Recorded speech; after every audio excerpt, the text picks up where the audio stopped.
श्यामलायै विद्महे हलहस्तायै धीमहि तन्नो वाराहि பிரச்சோதயாது.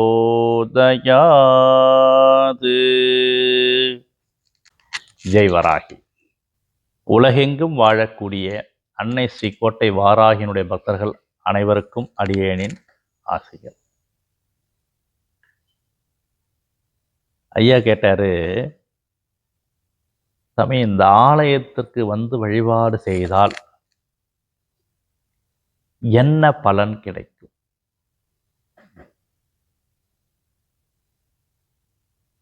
அன்னை ஸ்ரீ கோட்டை வாராகியானவள் பாலஸ்வரூபமாக எங்கும் இல்லாத திருக்கோலமாக வடக்கு திசை நோக்கி சிவன் திரு உருவத்தின் மீது அமர்ந்த கோலமாக வடக்கு நோக்கி அருள்பாலிக்கின்றார். இந்த ஆலயத்தினுடைய வழிபாட்டில் தொடர்ந்து பயணிக்கக்கூடிய பக்தர்களுக்கு அவர்களுடைய மனச்சுமை குறைகின்றது. பொதுவாக மிக முக்கியமான விஷயம், மனிதனுக்கு ஸ்ட்ரெஸ் தான் அதிகம். அன்னை ஸ்ரீ கோட்டை வாராகியினுடைய ஆலயத்தில் நடைபெறுகின்ற பூஜாவிலே கலந்து கொண்டு, ஹோமத்திலே கலந்து கொண்டு, அன்னையை மனமுருகி வேண்டி பிரார்த்தனை செய்பவர்களுக்கு குடும்பத்தில் அமைதியையும் நல் ஒழுக்கத்தையும் ஞான மார்க்கத்தையும் அன்னை வாராகி அருள்கின்றார். இது ரொம்ப பேருக்கு நடந்திருக்கிறது. எல்லோரும் பார்த்தீங்கன்னா அம்பாள்கிட்ட உபதேசம் வேணும், தீட்சை வேணும் தான் வந்து ஞானத்தை கோரியவர்களாகத்தான் நிறைய பேர் இந்த இடத்துல இருக்காங்க. அதாவது வாராகியை பற்றி தெரிந்து கொள்ள வேண்டும், உலக ஞானத்தையும் தெரிந்து கொள்ள வேண்டும், அகஞானத்தையும் உணர வேண்டும். ரொம்ப ரொம்ப பெரிய விஷயம்.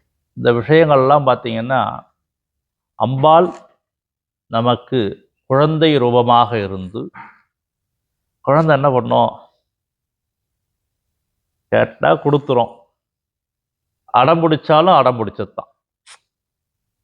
அப்போது அம்பாள்கிட்ட நாம் எந்த அளவிற்கு பணிந்து அவளுடைய பாதார விந்தத்தை சரணடைகின்றோமோ அவள் மகிழ்ந்து, அப்படி குழந்தை அப்படி விசிறி போடும் இல்லையா, அந்த மாதிரி போட்டால் நாம் எடுத்துக்கலாம். நீங்கள் அவளை ஏளனமாகவோ அல்லது அப்படின்னு ஒரு எதோச்சகாரத்தில் நாம் அவளை வழிபாடு பண்ணும் பொழுது அவள் உங்களுக்கு அவள் யார் என்று நிறைய பேருக்கும் காட்டியிருக்கிறார். நிறைய பேர் அப்புறம் சரணாகதி அடைந்திருக்கிறார்கள். இந்த மாதிரி நிறைய பெருமைகளை சொல்லிக்கிட்டே போகலாம். கேள்வி ஞானம், தவ ஞானம், பதவி, அந்தஸ்து, கௌரவம், ஆலயத்திற்கு வெளியே நின்று 100 பேரில் ஒருத்தரா நின்று வழிபாடு பண்ணிட்டு, அம்மா என்கிட்ட உனக்கு கொடுக்கறதுக்கு ஒன்றும் இல்லை, என்னுடைய அன்பை மட்டுமே உன் பாதத்தில் சமர்ப்பிக்கிறேன்னு பண்ணவங்களுக்கெல்லாம் அவர்களுடைய வாழ்க்கையில் எதிர்பாராத பல மாற்றங்களையும் தந்து அவர்கள் அதற்கு நன்றி செலுத்த ஆலயம் வந்து எனக்கு இந்த மாதிரி நடந்திருக்கிறது, அம்பாள் எனக்கு அருள் பண்ணியிருக்கா, அம்பாளை வழிபாடு பண்ணேன், அம்பாளுடைய அனுக்கிரகம் எனக்கு பரிபூரணமாக கிடைத்து நான் இந்த வெற்றியை பெற்றேன், இந்த செயலில் நான் எனக்கு நன்மை அடைந்தேன், என்னுடைய வழக்குகள் தீர்ந்தன, என்னுடைய குடும்பத்தில் இருக்கக்கூடிய பிரச்சனைகள் தீர்ந்தன, எனக்கும் என் துணைவியாருக்கும் இருந்த கருத்து வேறுபாடுகள் நீங்கி நாங்கள் இப்போ ஒன்றா கொடுத்தனம் பண்ணுறோம். இந்த மாதிரி நிறைய விஷயங்களில் அம்பாள் வந்து இதுதான் பெருமை, இதுதான் அப்படின்னு நம்ம அறுதிட்டு கூற முடியாது. அந்த அளவிற்கு அன்னையனுடைய பராக்கிரமம் பெரியது.